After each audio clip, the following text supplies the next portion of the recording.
All right, ladies and gentlemen, welcome back to Leading the Charge. I'm your host, Brandis P. Bonos. I got a great show coming up for you guys today. Hope you guys are excited to be here. Today, I'm going to be talking all about Trump's AI action plan. And this thing is jam-packed with all kinds of plans and ideas for what the next 5 to 10 years is really going to look like in regards to AI and how it's going to affect every single aspect of our lives. So we're going to be talking all about that today because this is, Lord have mercy, this is a huge subject. It is probably the most important and consequential topic of our time. AI, the technological revolution, semiconductor manufacturing, the digital age, digital warfare, how it's going to impact law enforcement, how it's going to impact government oversight in regards to population control and privacy concerns, and also how warfare is going to be conducted.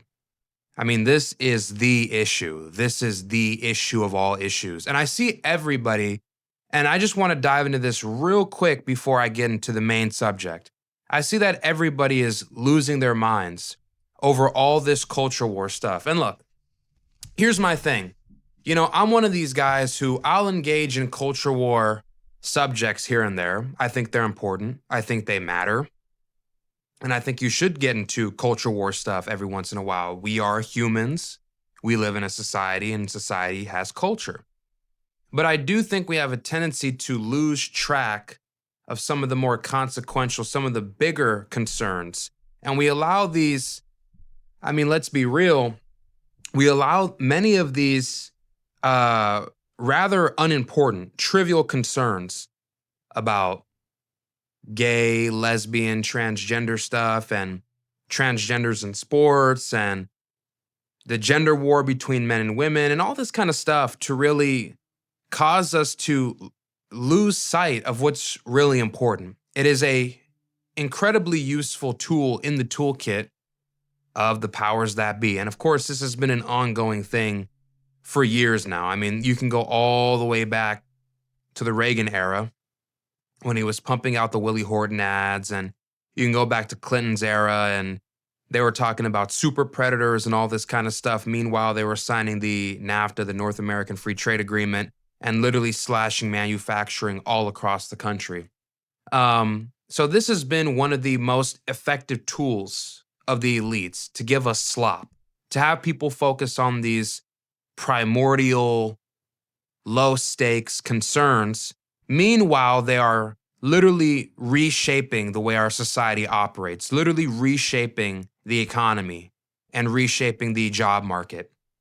And these are things that you have to really hone in on. You cannot lose sight of these things. And just real quick, I want to make a comment on this before I get into it. So yesterday, everybody was losing their mind on the most recent Sydney Sweeney commercial with American Eagle about the blue jeans. And I'm sure most of you people have seen it by now. But if you haven't, let me just give you the gist. Basically, the commercial was a promotion for a pair of jeans that are being released by American Eagle, which is an American denim manufacturing company, retail company, whatever. They make clothes in America. And this commercial, which featured Sydney Sweeney, who is one of the most popular actors from Gen Z. She was in Euphoria. She was one of the main characters. In the commercial, it said something to the effect of, I'm not going to try to convince you these jeans or that these jeans are the best jeans because I have the best jeans. Something to that effect. And the person who said this, Sydney Sweeney, is a blonde-haired, fair-skinned, blue-eyed woman. And she has large breasts and whatever. You get the idea. She is a conventionally attractive woman. And the comment, I have the best jeans, really sparked a lot of controversy on social media. And, to my mind, this is the kind of stuff that frustrates me. The Trump administration pumped out an AI action plan, literally talking about revolutionizing the way our economy works, the way telecommunications works, the way the job market is going to look, the way the education system is going to look. They're reforming the entire executive branch, all the federal agencies, and we're talking about an ad. We're talking about an ad where a white woman said she has the best genes, and everybody's losing their mind over it. Meanwhile, our entire society is literally being cooed and reshaped by AI and by oligarchs. And this is the primary concern of the day. I find it so embarrassing. I think it's ridiculous that this is the point the American mind has reached where we can't even focus on these reports, these large 28-page long reports, which relatively speaking isn't even that long, but we're more concerned about an ad with Sydney Sweeney in it than we are about our country being taken over by AI. So I just wanted to comment on that real quick. And look, here's the deal. Regardless of how you feel about the ad, we can all acknowledge that if we were to measure which is more important of the two subjects, this ad with American Eagle and Sydney Sweeney or AI literally taking over our country, I think we can all agree on which one is more important. My take on the situation is this. At the end of the day, labeling everything as racist, labeling everything as white supremacist does nothing but hamper your own cause. If you're somebody on the left, if you're a liberal, if you're somebody who thinks that that ad was racist, what you're really doing is tripping over pebbles, and you are making a mountain out of a molehill. This lady said, I have the best gene. It could have meant a million things. It was probably more of a personal comment, a comment on how confident she feels about herself. She thinks she has the best genes. I mean, she's an actor. She's attractive. She has nice teeth. She has nice features.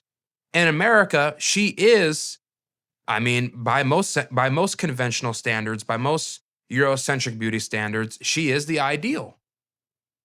And so, look, people are going to get on here and complain about reinforcing Eurocentric beauty standards and yada, yada. Look, the past 10 years, we've been promoting BBW. We've been promoting dark skin, light skin, caramel skin, super skinny, super overweight, crooked teeth, gap teeth in all of the women's lingerie commercials. And we go back to, some sense of tradition, some sense of normalcy, whatever you want to call it. And everybody's losing their mind. Everybody's calling it racist. Everybody's saying this is a white supremacist ad. And to me, it's just not that deep. It's not that serious. She's an attractive woman. She has nice features. And in the West, that woman is considered highly attractive. So it would track that in the West, they would promulgate an ad where somebody who has those attractive features is at the forefront. That shouldn't be surprising to anybody. And the fact that everybody's losing their mind about it and everybody's getting sensitive and clutching their pearls about it, it's bewildering to me. It is so bewildering to me. And it's like, I don't want to go off too long here because we do have news to get into. There is news to cover. But at the end of the day, it's the same thing as the whole topic and the argument with slavery. And it's like, look, I'm not going to downplay or whitewash slavery. It was obviously one of the worst things that ever happened in mankind. And we can talk about what Christopher Columbus did when he was chopping off the hands of natives for not finding enough gold.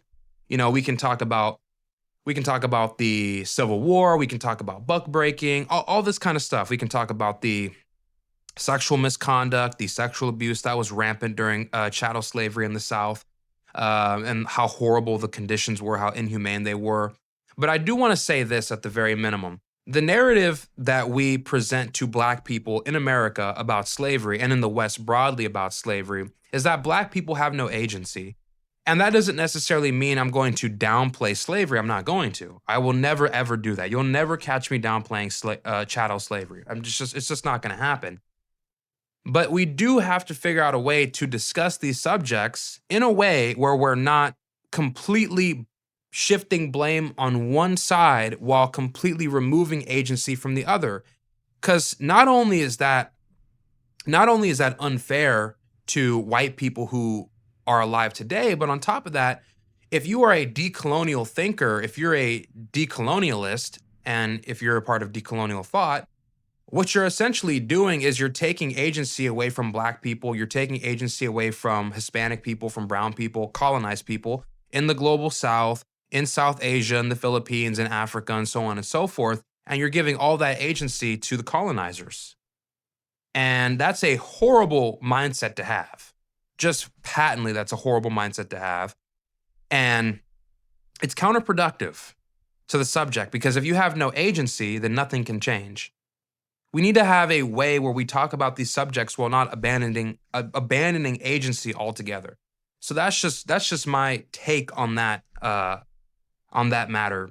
Because this was all over the place. This was on X.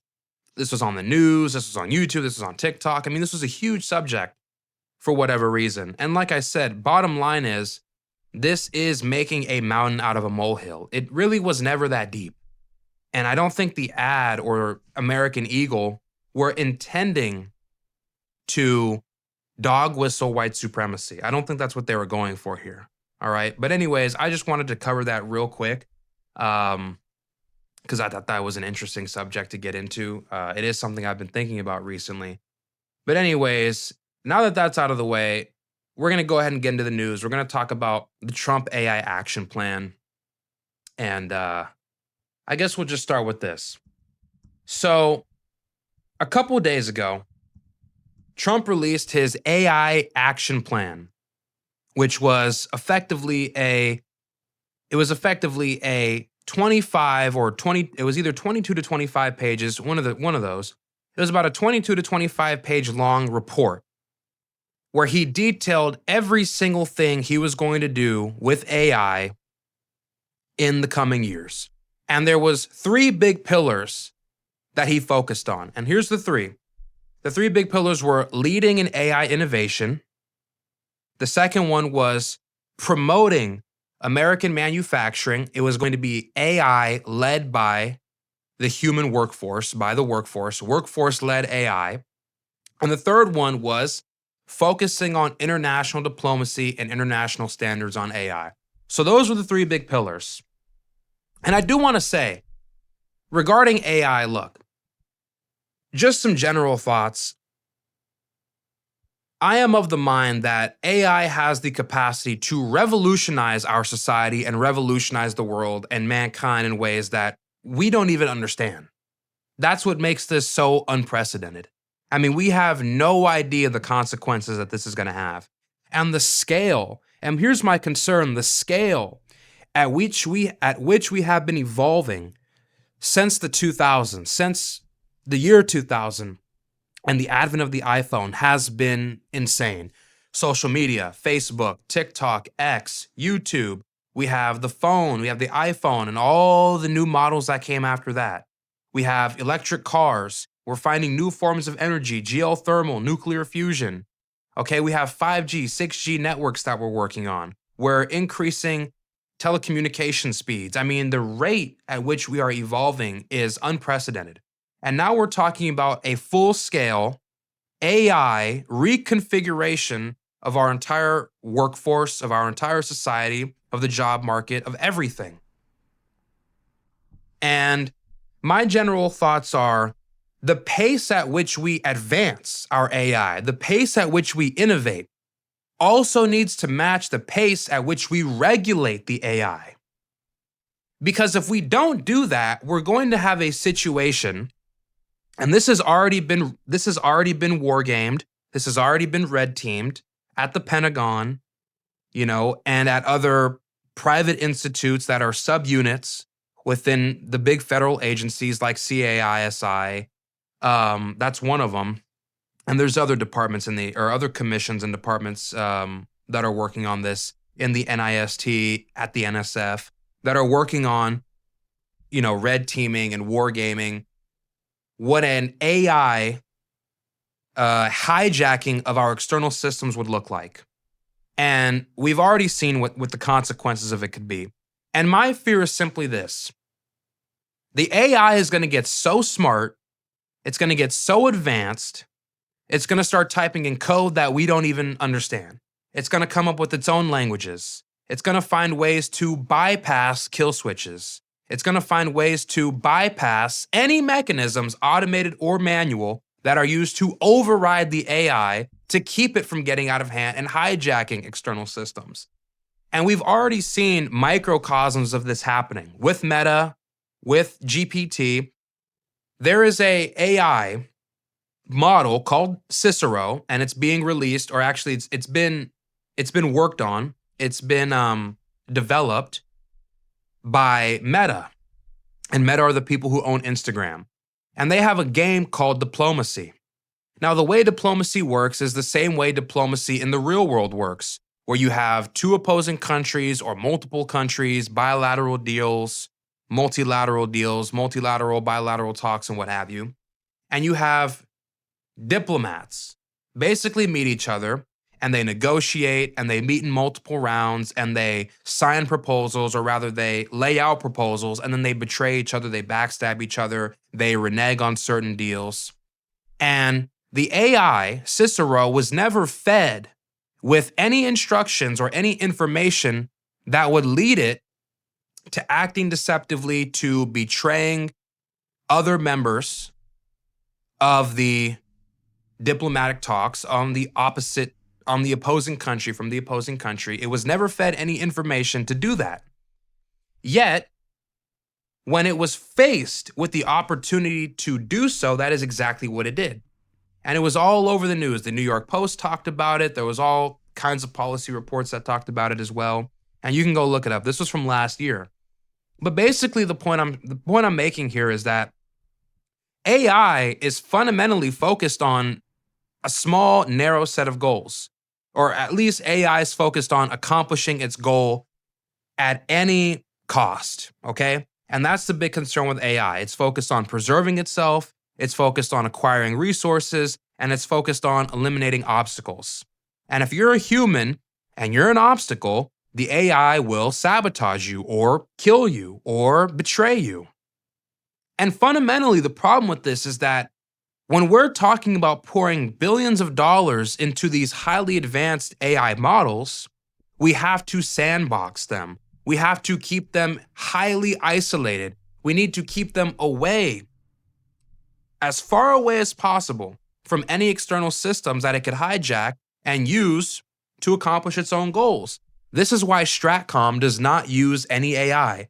There's other offices and, commissions and whatever in the Department of Defense, in the military, that are working on using AI software, that are signing contracts with Clearview, signing contracts with OpenAI, signing contracts with Palantir for all these kinds of facial recognition, using AI to develop, military strategies, all this kind of stuff, using AI to work on developing new pathogens, and using AI models to wargame with other countries. One of the only subunits of the Pentagon that doesn't use AI is Stratcom. And Stratcom is responsible for overseeing cyber warfare and nuclear activity. And the obvious concern here, if you haven't put it together yet, is that the AI software, if it has a way, if it learns how to escape the sandbox that it's in, if it no longer can be contained, what it can effectively do is escape and hijack the external systems and then trigger a nuclear war. Press the red button and send a nuclear bomb into whatever country it is we're wargaming against. And this is one of the major concerns with AI, because there have been concerns, there have been reports that have come out regarding instrumental convergence and other threats regarding AI. And effectively what this means is AI, especially certain forms of it, especially the most intelligent forms of AI, have the ability to do something called instrumental convergence, where it effectively cooperates with the humans who are overseeing it, who are containing it. It essentially plays dumb until it reaches a critical mass where it can then escape that system, where it becomes so strong and so intelligent that it can escape whatever's containing it, bypass whatever software is being used to contain it, leak out, and then hijack whatever systems it might be adjacent to. And this is a real concern. This is a real concern. And so my thing is, when you have Trump coming into the government, or at least coming into office, And he is slashing funding for institutes like AISI, which is the AI Safety Institute, which was used for red teaming. And if you don't know what red teaming is, basically red teaming is you have a blue team, you have a red team. The red team is the bad AI, it's the malware, it's the hackers. And you have the blue team, which is the people who are guarding against it. And they basically do whatever they do. They fight using parameters, fight using code, fight using hacking and counter hacking measures effectively to test out these AI models and to see how effective they are. And Trump comes in and he slashes funding for AISI. They let go of hundreds of employees. And then they rebrand that subunit, which was in the NIST, and they call it the CAISI, which is the Center for AI Standards and Innovation. And this one is more focused on innovating. It's more focused on higher compute, basically, which means empowering the AI to run on more information, basically, increasing the compute. And the compute is just the horsepower. And so this is my concern. None of these people really understand, none of these politicians, Trump, none of the Republicans have any idea what they're even looking at. They have no idea what they're dealing with. And they're using billions of dollars in taxpayer money to fund these projects and to slash these regulatory measures and to slash these regulatory departments and whatnot, and revising all the protocols and whatever, the documents, the policies, so that they're more friendly to innovation. And what this effectively is going to do is trigger an arms race with China. And it's already happening. China has their own AI models. We already saw what happened with DeepSeek. And if anybody remembers anything about DeepSeek, it was all over the news. DeepSeek was effectively another large language model like ChatGPT, but it was cheaper and it required less compute, and apparently it was better. Apparently it had more parameters. The information that it provided was less biased, more accurate, however they measure the quality of AI models. And my thing is, look, if we go all in on this, and we have no countermeasures, we have no idea what we're going to do in regards to regulating it, we're going to end up in a full-scale AI war, AI development war with China, and we're just going to keep doubling down and doubling down and doubling down. And at the end of the day, we can talk about, all the, and I'll talk about this too, because I want to be fair here. We can talk about all the good, all the opportunities that could come from AI. And there are opportunities. There are good things about AI. I won't lie about that. That's obviously true. And there's examples of that, and I'll get into that. But, at the end of the day, when you really get down to brass tacks and you look at who's behind this, it is Elon Musk. It is Zuckerberg. It is Bezos. It is all the same actors. It is all the same characters who have been pushing this AI revolution for years. It is Peter Thiel. It is Alex Karp. It is the guys at Small Tech in Silicon Valley. And, it is these same guys. And what they're basically doing is they're using national security concerns. And that's what's happening to America. We are becoming a national security state, which that's another problem I have with AI. But these guys are using a national security pretext as an excuse to pump more taxpayer money into these AI systems. And just for example, look, the Chicago Police Department has a $1.9 billion budget. It is one of the most highly funded police departments in the country. $1.9 billion, almost $2 billion. And rather than actually focusing on the problems in Chicago that are leading to the crime, like the infrastructure, like the drugs, like the mental health, like the mass incarceration, the carceral state that it is, rather than focusing on those problems on the community level, we're going to pump more money into military equipment. We're going to pump more money into AI. We're going to pump more money into facial recognition. And it is another way of just circumventing the actual problem, the fundamental problem, so that we can put more money and more control in the hands of these billionaires. That is what this is. That is effectively what this is.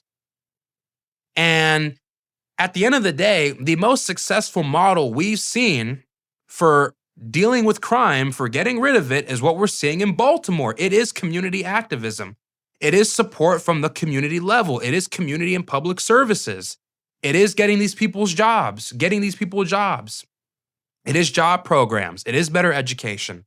It is access to mental health and better resources. That is what it is. That is what works. It's not perfect. It's not that it's without its flaws. I would never say that. But locking more people up and putting more money into facial recognition, which is obviously going to lock more people up. Predictive policing, once again, is obviously going to lock more people up because it's being fed information where there is more police reporting and more police patrol. Obviously, that's not the solution. You're going to lock more people up that way. And you're going to destabilize the communities further. And you're not going to do anything to actually give these communities resources so that they're not poor forever. And we've seen what's happened in Newark, New Jersey. We've seen what's happened in Baltimore, Maryland recently, where they have the lowest amount of homicides in years. And so, look, all I'm saying is, giving people like Teal, giving people who work at Palantir, giving people like Boston Dynamics, which is another one of these AI robo-dog law enforcement tech startups, giving more money to these people rather than focusing on the actual human problems and providing human solutions, it's a horrible idea to me. It's a horrible idea to me. And it's not going to solve any of the problems. Because when you look at Chicago, this is a city that has had one of the highest murder rates, one of the highest homicide rates in America for like the past 10, 15 years. It's ridiculous. That place is a war zone. The South Side, the West Side, even parts of the North and the East. It is a war zone. That entire city is a war zone. I mean, there's violence spilling over into the suburbs in this place, violence spilling over into downtown in this place. It is a nightmare to live there. But what has expanding the police budget actually done? This is a city where 80% or more of the murders go unsolved. Yet they have one of the biggest budgets. And what has that done exactly? What has that solved? So the actual solution to this is getting guns off the streets. And I know that's unpopular. I know that's controversial. I am a pro-Second Amendment person myself. But if you live in a country where there's more guns than people, and there's a lot of crime, and there's a mental health pandemic or a mental health epidemic, and there's mass wealth inequality, what do you think is going to happen with all those guns? You think people are just going to hang out? Obviously not. So the actual solution to this is focusing on ways to, control or mitigate the flow of arms trafficking into these neighborhoods. Something like that.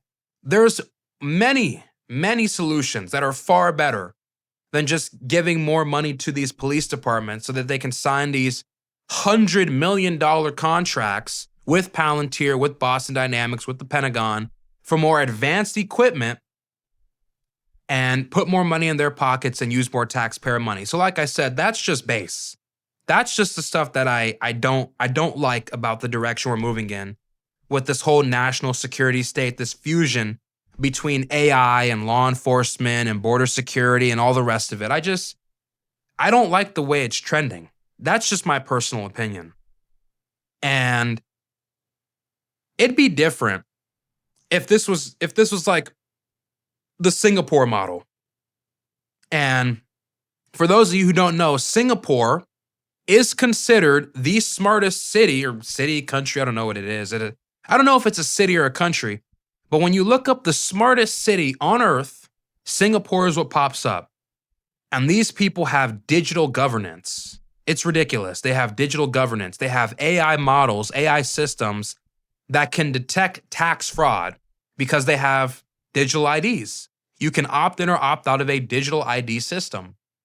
which effectively plugs all your banking information into an AI computer algorithm. And once you do that, the AI can detect tax fraud. It can detect irregular cash flows. Why did you just all of a sudden receive $500,000 out of nowhere? That's irregular. The AI is going to pick up on that. It's going to flag it.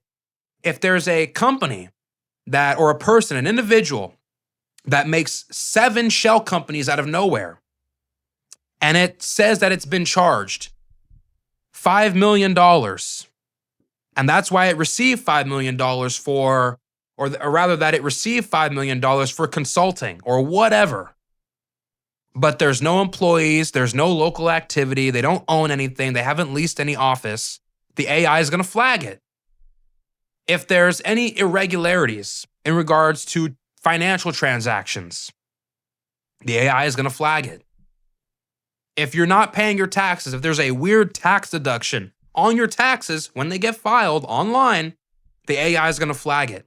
And this is a city that is literally the epitome of anti-corruption, and a large part of its success comes down to these AI models. And so if that's what we're doing, if we're doing smart cities, if we're doing digital governance, if we're mitigating corruption, if that's what we're doing, if that's the direction we're trending in, I could see an argument for it. But most of the money is being pumped into this law enforcement, national security, Pentagon military stuff. And I'm just like, my money is going to that and I'm not seeing the fruits of it. So that's just, for starters, where I'm at on all this AI stuff. But there's more to get into here. And so like I said, this report was broken down into 3 main pillars, okay? The first one was leading in AI innovation. The second one was making sure that our workforce is not hampered or depleted because of AI, because of automation. That's one of the promises that Trump is making. And then the third one is to ensure there is some global standard for AI regulations. And let me just read what the report says. This is the opening of the report. It says, quote, "The United States is in a race to achieve global dominance in artificial intelligence. Whoever has the largest AI ecosystem will set global AI standards and reap broad economic and military benefits. Just like we won the space race, it is imperative that the United States and its allies win this race. Winning the AI race will usher in a new golden age." A golden age. You hear that? A golden age of human flourishing, economic competitiveness, and national security for the American people. AI will enable Americans to discover new materials, synthesize new chemicals, manufacture new drugs, and develop new methods to harness energy and industrial revolution. It will enable radically new forms of education, media, and communication, an information revolution. And it will enable altogether new intellectual achievements, unraveling ancient scrolls once thought unreadable, making breakthroughs in scientific and mathematical theory, and creating new kinds of digital art and physical art, a renaissance, an industrial revolution, an information revolution, and a renaissance all at once. This is the potential that AI presents. The opportunity that stands before us is both inspiring and humbling, and it is ours to either seize or lose, end quote. So this is what we're getting. This is what we're being promised. And I haven't even gotten into the report yet, but the scale of this, it can't even be put into words. The scale of this is unthinkable. It's ridiculous.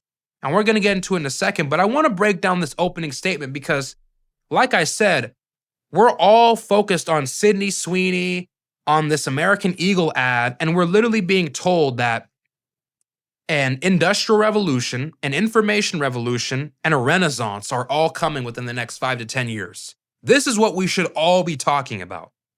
Every single one of us should be talking about this, but I digress. So it says here, the first part is, winning the AI race will usher in a new golden age of human flourishing, economic competitiveness, and national security for the American people because it will allow us to discover new materials, synthesize new chemicals, manufacture new drugs, and develop new methods to harness energy and industrial revolution. So that's important. And this is probably one of my favorite parts about this whole AI thing. This is where I think there's some hope, there's some good. Because it's easy for me to just come on here and talk about the bad and be negative, but I gotta be fair. There are some good things that can come from this. And I've already pointed out the Singapore model. And I'll be honest, Singapore is one of my favorite countries on earth. I love Singapore. And I know it's authoritarian, I get that. And people have a lot of criticisms of it, I get it. But if you talk about a country that has completely eliminated crime, eliminated fraud, eliminated disinformation, misinformation, eliminated hostility and racial tensions in the public sphere, Singapore is the country to look at. It's what they have done is marvelous. And I have read about the origins of this country. This was a country that had Indians, Malays, Chinese, violently beating each other like 50, 60 years ago. And then Lee Kuan Yew comes in like the late 50s, and he completely turns the country around. And that is why Lee Kuan Yew is one of my favorite politicians of all time. Dude is a mastermind. I love Lee Kuan Yew. So that's what I wanted to say real quick. So like I said, there is promise here. There are good things here. And there are already, in this report, Trump was talking about building new labs that have their own cloud servers and that have their own databases that can basically develop genome sequencing on mass amounts of wildlife. Unthinkable amounts of wildlife. We're talking sentient and non-sentient. And with all that information, it is useful for the AI to feed it that information so that I can spit outputs on what the best ways to survive in these environments are, the best ways to reshape the environments are so that they're more conducive to human exploration and human development.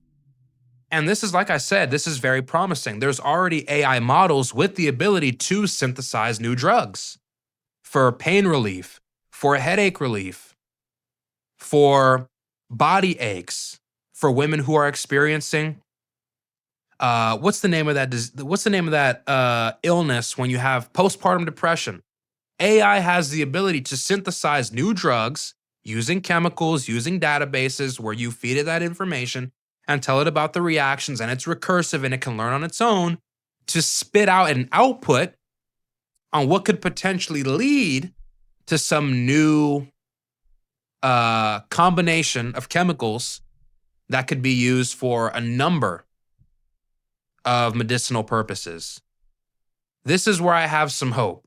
This is where I think things are good. We have been struggling to find a cure to cancer for, I don't know how long, since I've been alive.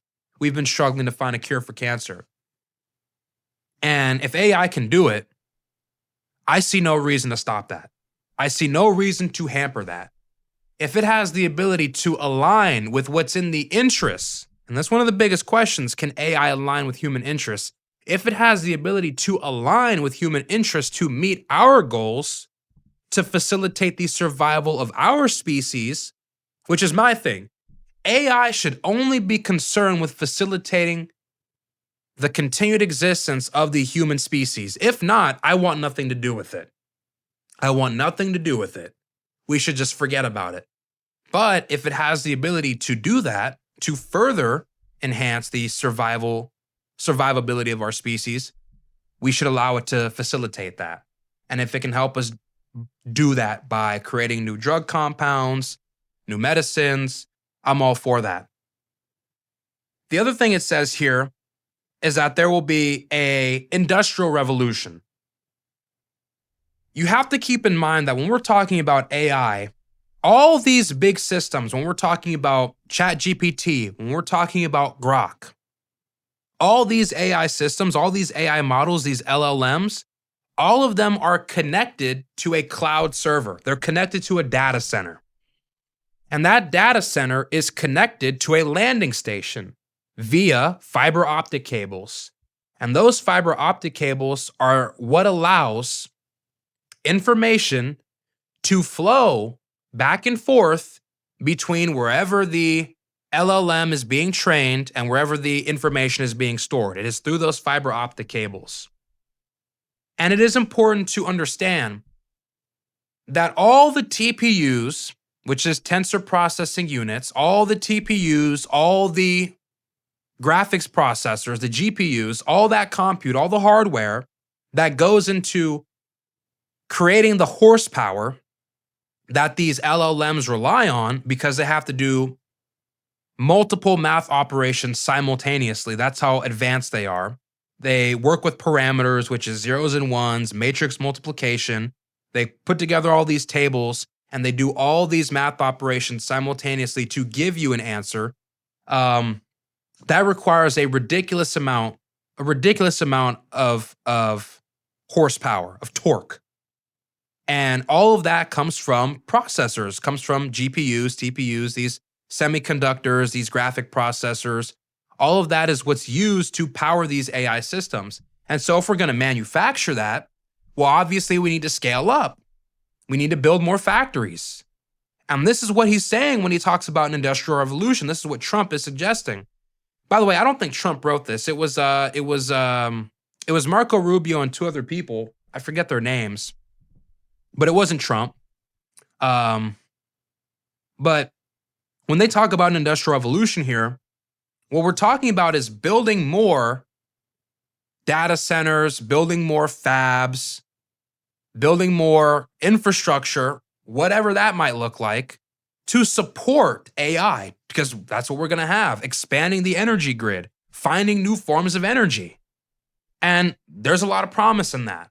I'm very optimistic about that. That's one of the good things, creating a lot of jobs, a lot of people who are going to be harmed by AI. Let's just be real about that. A lot of people are going to be harmed by AI, financial analysts, fast food workers, desk agents, people who work in call centers. I mean, those jobs are gone. In the next 5-10 years, those people they're done. They're out of here. They're done. So if those people are going to get, let loose, we might as well find alternatives to replace those jobs. And if they're in manufacturing, like I said, I'm all for that. Because I would rather have somebody work, I'll just be honest, I'd rather have somebody work in manufacturing than managing records at some insurance company in Hartford, Connecticut. Because at least one of them is building something. One of them is productive. Okay, we can let AI do those useless, unproductive jobs. I mean, they are putting food on people's tables, but I mean, at the end of the day, efficiency is the name of the game. So those jobs are going to get cut one way or another. I'd rather have those people doing something productive, working in a fab, assembling semiconductors that are used for scaling up our society. That's my opinion. So if we're going to see that everywhere, I'm all for it, like I said.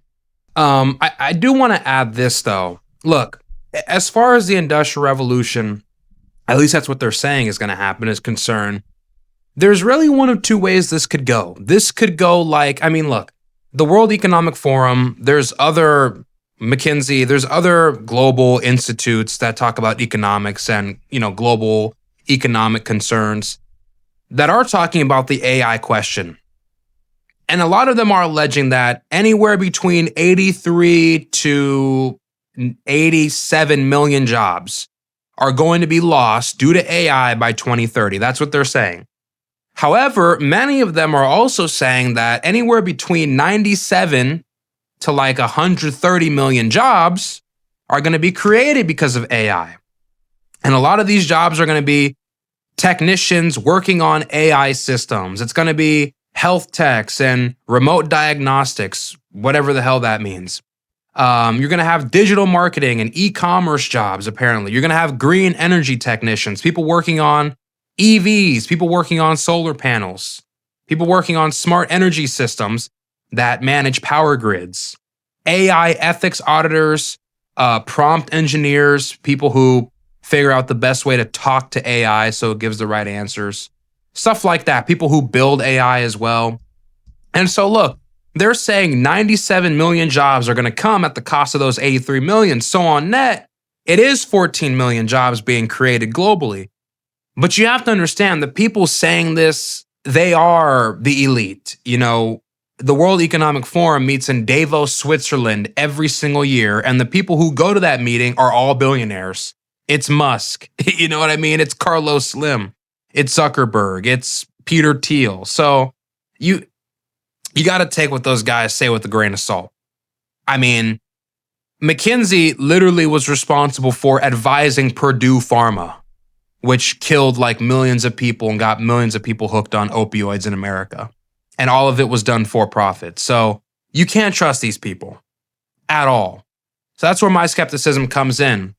But I do think, following some of their logic, there is this paranoia, which is somewhat justified, but there is this paranoia that with AI, that with the advent of AI and all these advanced models and it completely revamping our entire, job market and everything that comes with that, there is a concern, a legitimate one, that it is going to displace millions of people. And it obviously will. It already is on Wall Street, at Citibank, at Ernst & Young.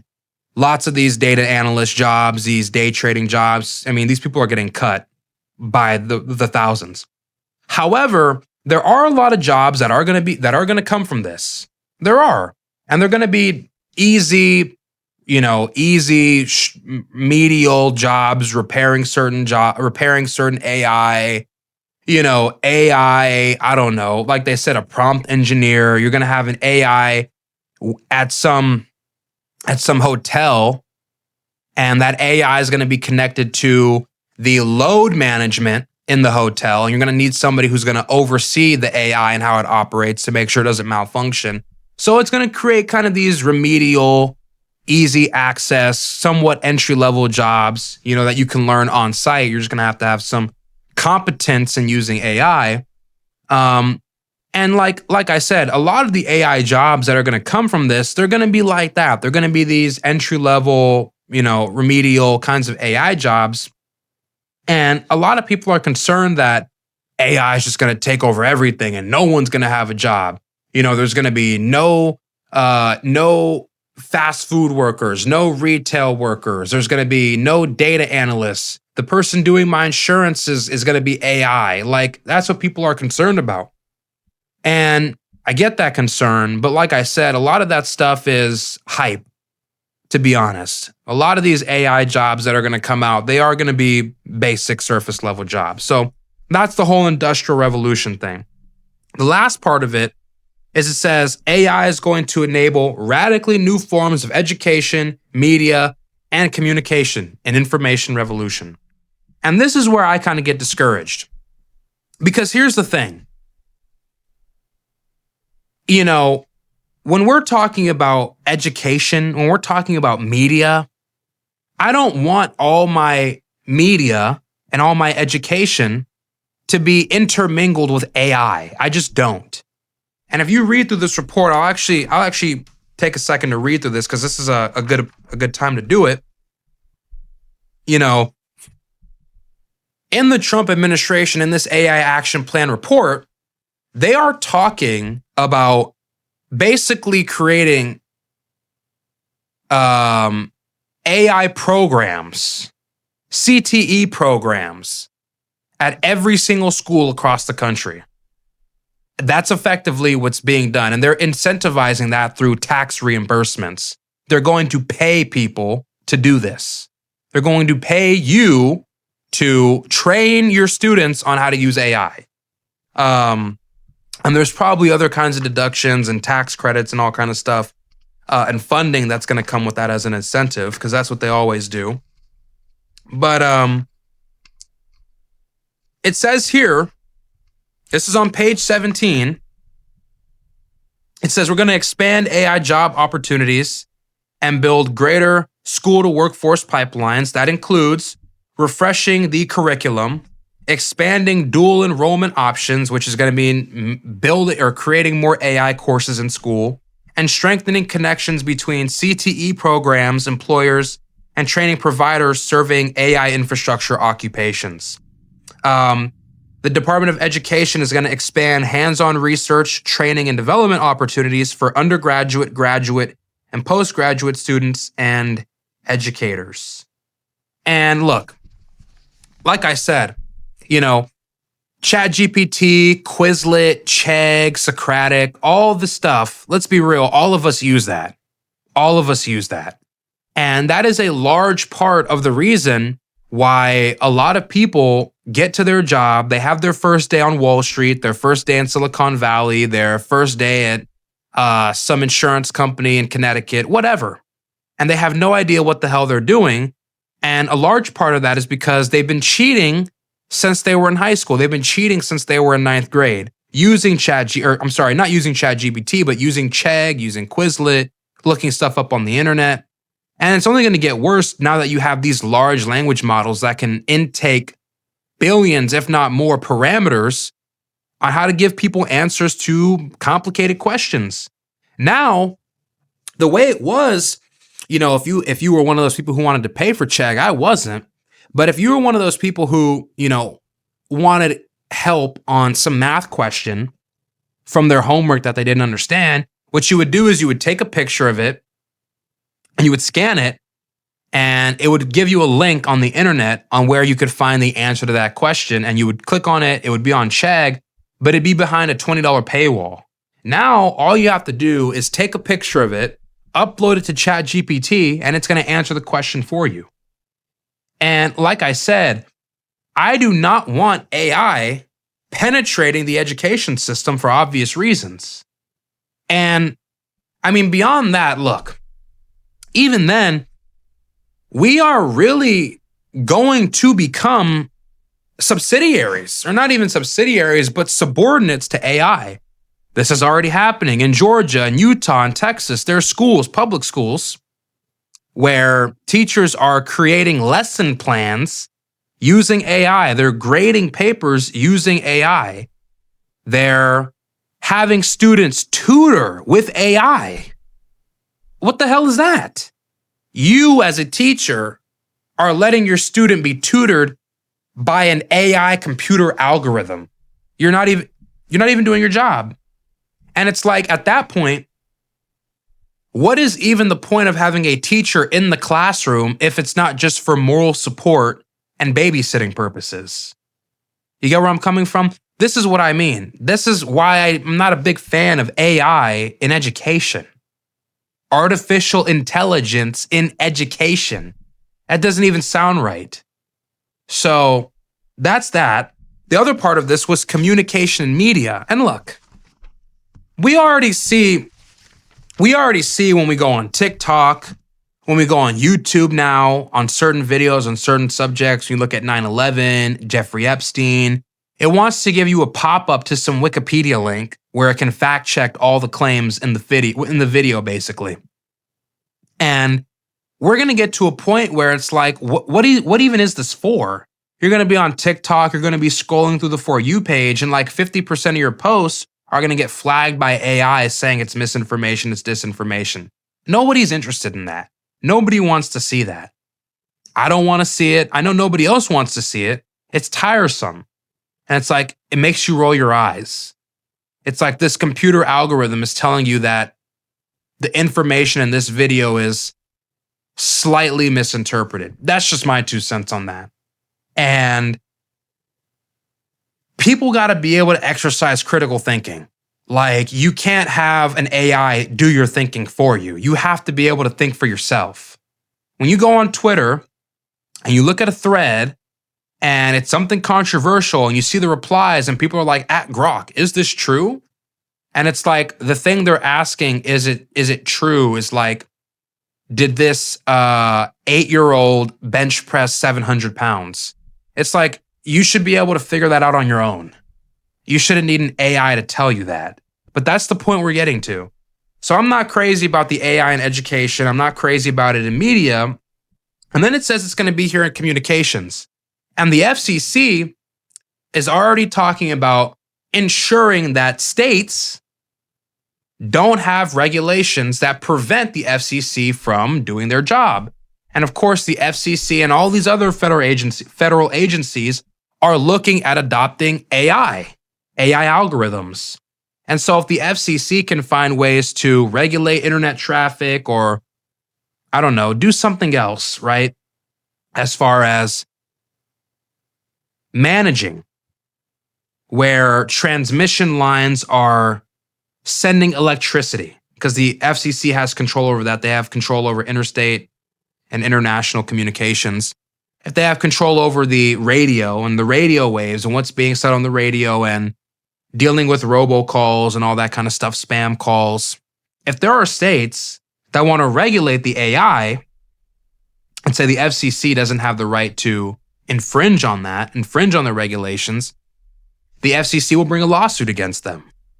So now we're going to have FCC and telecommunications as well over all our communications, the communication networks nationally across all 50 states. Like that to me, I'm just not crazy about that. I'm really not. We're going to go ahead and get rid of a couple robocalls and speed up the internet communication a bit. I don't know. That to me is just, if that whole thing malfunctions, what's the backstop for it? So that's my opinion on that. I'm sure there's somebody out there who could give you an answer to that question, but personally, I'm just not crazy about all that. And there's a lot of other things through here that we're going to go through because look, my biggest thing on all of this is transparency. That's my big concern. We want transparency because so far, a lot of this AI stuff has been shrouded in darkness. Most of us don't know, being honest here, most of us, meaning people in America, don't know what all of this is. They don't know how the AI works. They don't know what the large language models are. They don't know how it's being war gamed. They don't know what the ethical concerns of it are. They don't know what the Pentagon, the intelligence communities are saying about the potential national security risks that AI poses. None of us know. It's like this big unknown, and we're basically being told it's going to improve all our lives, but a lot of the data is saying it's going to ruin a lot of lives by slashing millions of jobs, and we're kind of left in the dark. And like I said, my big thing on all this is transparency. We need to know how all of this is going to look, how all of this is going to play out, what's going on here. And the Pentagon, the intelligence community, the CIA, the FBI, all these people, they're already on it. They're already talking about scenarios, like I was mentioning earlier, that could be devastating if AI sees control of the energy grid, sees control of our drones, sees control of our, military equipment, reconnaissance. It could create real problems. And we're talking about every single country on Earth having access to this kind of technology and what kind of stuff it could set off. We're talking about false flags being set off by AI. And we have no idea, no transparency whatsoever on any of this. We're all kind of just having to float these ideas on our own to piece it together to see what the hell is all this. Excuse my language, but all of us are just like, what is all this? So I understand the concern. We need transparency. And when you have the federal government, slashing funding for oversight units and oversight departments and reforming all these regulations on AI and trying to, through the one big beautiful bill that Trump passed a couple weeks ago, trying to sneak in no regulations on AI for the next 10 years so that we can win an arms race, I guess, with China, a de facto arms race or a quasi arms race with China. Meanwhile, none of us know what any of this is. I think that's a problem. We have a right to be concerned. I'm concerned. But there is upside to it, as I mentioned earlier. So that's that. We're going to get into a couple more things here because, this report is huge. This report was ridiculous. And by the way, guys, I'm going to make sure I link this report in the description because I want you guys to go read it for yourself and highlight the important parts of it. But yeah, that's that.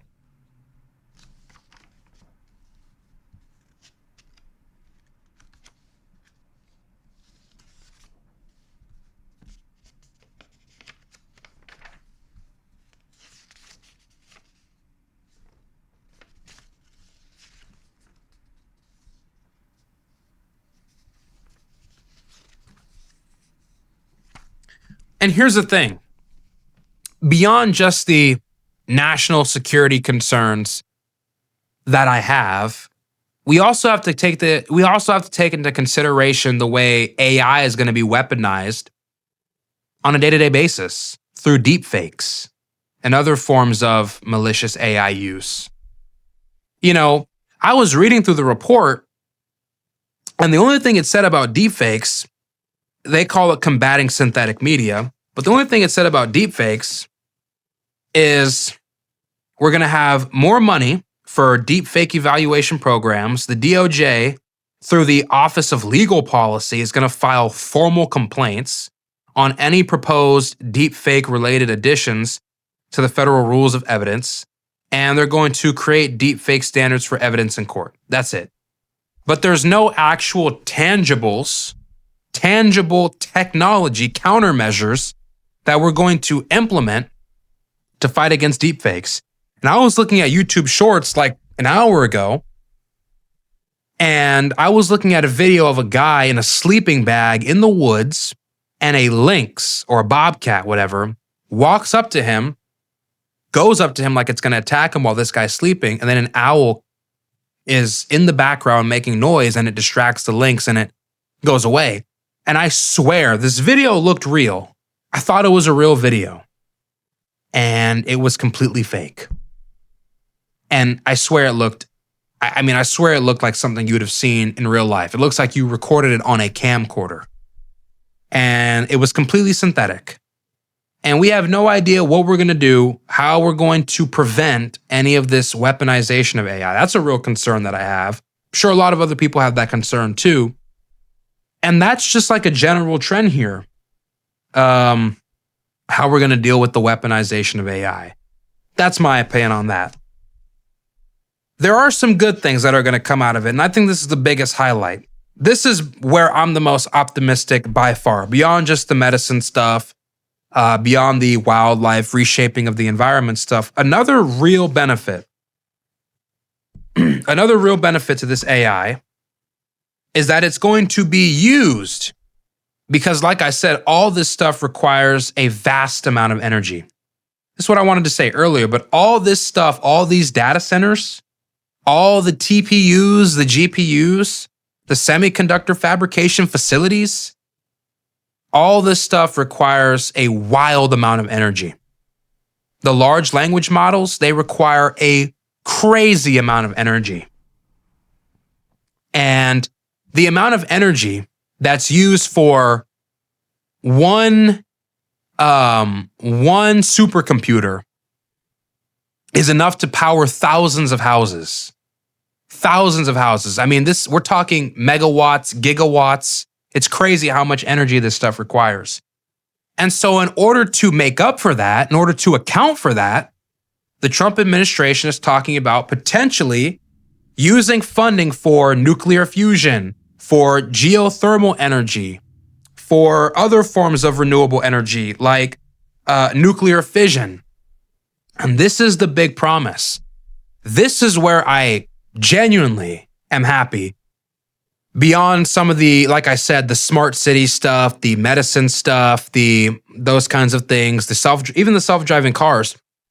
And this is a good one as well. The energy revolution, the green revolution. This is good.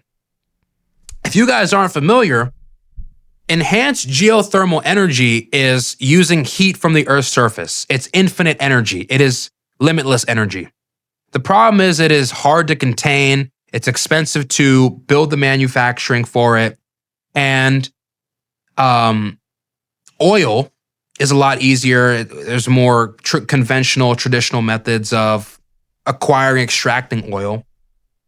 But enhanced geothermal, nuclear fission, nuclear fusion, these are limitless forms of energy that have ridiculous amounts of energy output for electricity, for powering data centers, all the rest of it, for powering society. I mean, the amount of energy we can get from this stuff is ridiculous. And if we're going to be pumping money into that to fund all these data centers, to build all these supercomputers and plug them up to all these large language models, then we might as well get something out of it. We might as well get renewable energy. We might as well get a green revolution too. I'm not opposed to that. I'm totally on board with that. In terms of sustainability, in terms of increasing the life expectancy for the human species, we can only keep doing fracking. We can only keep doing horizontal drilling for so long before we run out of options. In 2005, the Bush administration predicted that by 2025, which is this year, the United States would have depleted most of its oil reserves. And then, of course, there was the shale revolution in 08 to 010, or from 08 to 2010, where we discovered horizontal drilling, fracking. You get the idea. And that's the reason why we've been able to extract so much oil in the following years, and why we became a net exporter of oil in 2019. But that train will eventually stop. And having, these more plentiful forms of energy, like geothermal and nuclear fusion and nuclear fission, that's obviously an upgrade. We just need to be able to build the infrastructure to support it. And nuclear fusion, by the way, the only problem with it is with nuclear fusion, the core, the plasma that's used to create the energy, needs to be hotter than the core of the sun. And there's companies like Helion that have found out ways to do it. But the only problem is that it requires more energy than it provides, making it a net loss. However, in 2023, this very company found a way to produce more energy than it consumed. And apparently, all the materials, all the resources that you can find in salt water, that you can find in lithium, plentiful throughout the earth, can be used for nuclear fusion, which can effectively create limitless amounts of energy. It's ridiculous. So this is the kind of stuff that I'm talking about. This is the good that can come from AI, or at least building the infrastructure that AI needs. And AI could even help us scale this stuff, scale this green revolution, this renewable energy. The options, the opportunities, the good that could come from this, it's real. It's real. I have a lot of faith in it. And that's my take on a lot of this stuff. I think there's a lot of good that could come from it. There's some bad, there's some good, as there is with most things. But that's my take. I wanted to give you guys a balanced view. Now, there are some other things that I haven't quite gotten into, and I guess we'll go over this for a while, because this is also relatively important as well. Because I haven't gone over all the pros and all the cons yet. So, look, some of the pros here, besides the things I already mentioned, you got self-driving cars. That's huge. You're going to have large language models with high degrees of accuracy that will make it easier to complete work projects. It's going to create new jobs in manufacturing for chips and semiconductors, obviously. But beyond that, like I said earlier, I wanted to talk about Singapore, and I never really got too deep into it. But the smart city technology is, we're talking about building thousands of smart cities, or hundreds, whatever, across the United States. And this is the real deal, holy grail. This is what I like. This is what I like to hear about when we talk about AI. It's the smart cities. AI-powered traffic lights. AI systems that can monitor air quality and foot traffic. Predictive AI that can monitor where housing needs to be built and maintained. Optimizing water usage and preventing flooding by monitoring rainwater quantities. Adapting energy. If the conditions require less energy expenditure, such as if it's sunny outside, reduce the amount of energy that solar panels are taking in.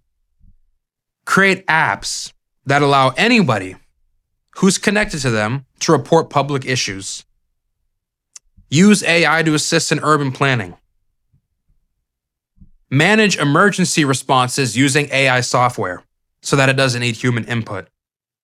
Use AI to detect chemical, biological, radiological, nuclear, or explosive outbreaks to trigger evacuation protocols. This is my favorite one. Use predictive AI software for garbage collection to reroute trucks in real time. Use AI in residential and commercial offices and homes to connect to HVAC, lighting, and electrical systems to optimize consumption. And use AI to minimize fuel consumption to optimize routes for cars in logistics. That all sounds wonderful to me. And I get it. There's going to be the people out there who are like, well, we're Americans and our freedoms and yada, yada. And look, I get the concern. Obviously, I get the concern. And there will need to be a way where this is regulated. There will need to be a way where we address the potential overreach, such as we saw with the Patriot Act, the potential overreach that could come if there is AI constantly monitoring our activity. Like, that's an obvious concern. But on the flip side, people have been complaining about infrastructure in the United States for like the past 40 years. And we have the opportunity to fix all that, to improve all that using this AI software. And it's like, look, if they're going to use it for the police department, if they're going to use it for the military, if the intelligence communities are going to use it to spy on us anyways, well, we might as well get something out of it. We might as well get better cities. We might as well get better air quality. You know what I mean? We might as well get more efficient traffic, more efficient lighting, traffic lighting. We might as well get something out of it. Safer cities, smarter cities. If all this other stuff is not going to be used to our benefit. That's the way I look at it. Beyond that, you can use it to scale up economic productivity, predict potential recessions, identify the best consumer markets to exploit, identify burgeoning consumer markets, identify where to create better financial markets to better allocate capital, identify what states and regions are the best for manufacturing of semiconductors and why, and discover better trade routes. This is all the good stuff that could come from AI if it's used responsibly. And I believe it. I believe all that can work. Now, beyond that, there are other cons, obviously. Further atomizing people, increased dependency on large language models that result in a loss of creative thinking and brain atrophy potentially. And the penetration of AI into every sector of the economy, from fast food and logistics and retail to finance, banking, and big business. Over surveillance with AI on tax information to detect tax fraud, which I already mentioned earlier. And AI weapon systems that can detect, and this is a pretty scary one, but AI weapon systems that can detect and predict movements to kill targets. In other words, if you have a police car that is automated, it's self-driving, and it's equipped with a turret and it locks onto you, it's going to kill you. There's nothing you can do about it. And of course, this is all being worked on. So look, I don't want to go too deep, and I don't want to bore you guys reading off this script, reading through all the stuff that I wrote down. But the bottom line is there's a lot of good that could come from this, and there's a lot of bad that could come from this as well. My take on all this, like I said, from the beginning, is the same. The rate at which the innovation is increasing is the rate at which the safety regulations need to increase as well. They need to be in parity at all times. If anything, I would kind of prefer to have a little bit more regulation than less, considering the scale and the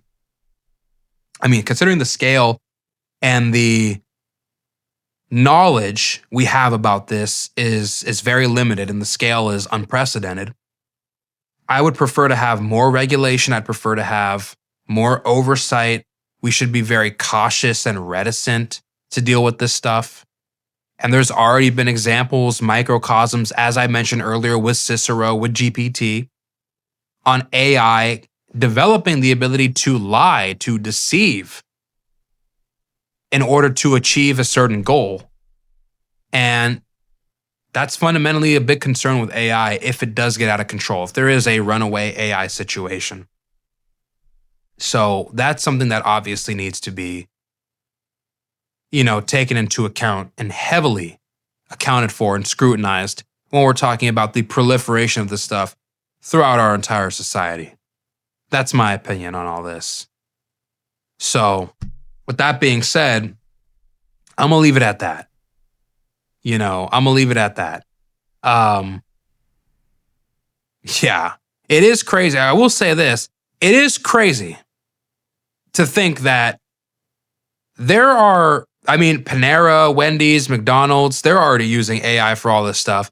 Amazon's doing it already. I live in California. They have them set up here. There are grocery stores, mini stores, convenience stores, whatever you want to call them, that have like a feature where you can just walk in, not talk to a clerk, scan your QR code which is connected to your wallet, scan it to a little like scanner, put your barcode above a scanner, and it's connected to your wallet. And the moment you leave the store, it charges you automatically. Those are going to be everywhere. And they're called Amazon Go. They're going to be everywhere. You only need, 1 or 2 employees working there? You don't need anybody to ring you up. You just walk in and walk out. So it's going to get to a point where we can really just run an entire drive-through store, really, with 1 or 2 people. And obviously, that doesn't include the roster, the entire people on the payroll, but you can run an entire operation, entire store with 1 or 2 people. And there's already McDonald's in Fort Worth, Texas, that are completely autonomous, that are completely run on AI. And beyond that, even jobs that required, this is the craziest part, even jobs that required some level of technical expertise, like trading jobs on Wall Street, like data analyst jobs where you would look at data, you would look at stocks, you'd look at the way they were being traded, how much the price was fluctuating, and then you would inform other people at your investment firm, at your hedge fund, wherever, on what stocks were the best to buy and sell at a particular time. Humans were doing that. Now AI is doing it. And these are jobs that at one point required a bachelor's degree, in some cases a master's degree, and certificates in finance in order to get jobs at these Wall Street companies. And these people were getting paid $70,000, $80,000, $90,000 a year to start. These people don't even have jobs anymore. That's how crazy it is. AI is being used to replace jobs that once required actual expertise, certification, a bachelor's degree, thousands of dollars in education. And it's gone in the blink of an eye.